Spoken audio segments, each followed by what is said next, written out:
Charles Oliveira was cooked versus Rafael Fiziev, and he's so lucky that Fiziev pulled out.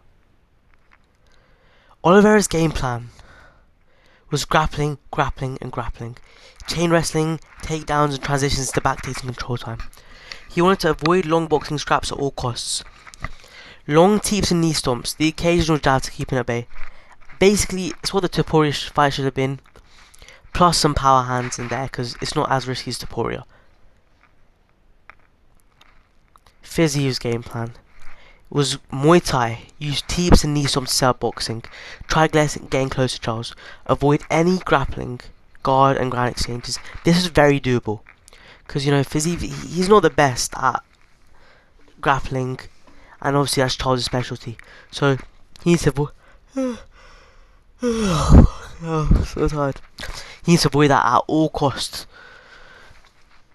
which is probably doable. You know, Fiziev's got amazing wrestling, amazing takedown defense. He showed it against Bahamondes, the other guy. Short, stocky, muscular. Defo doable. So all he has to do really is just keep his striking, defend takedowns. Charles is slightly chinny. His defense is very poor at times. His game planning is very poor at times. Sometimes just laying guard. He's got decent takedown defense, Fiziev. He can do so much more, man.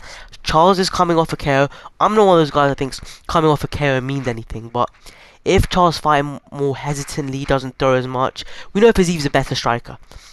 Charles has more power for sure. That would have been his only chance. But like apart from that, I really think he's cooked, man. That's why it's so good he got booked against Gamrot. If he wasn't against Mateus Gamrot, Charles was legitimately cooked. But like now he's at Gamrot. Go hold it on that. Watch that one if you haven't, guys. Appreciate y'all. Big dreams, money minded, or the fame and the riches will never leave me blinded.